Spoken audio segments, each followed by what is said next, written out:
एक महिला मंदिर गए। मंदिर माँ पूजा करत रही, पूजा करत की कबो कबो के बोलत है तो तेज आवाज निकले लगा।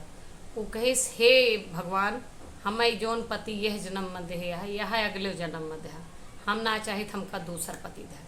पीछे से उनके पड़ोसी सुनत रहे। पड़ोसी कहे, अरे भाभी जी, ये क्या मांग रही हो?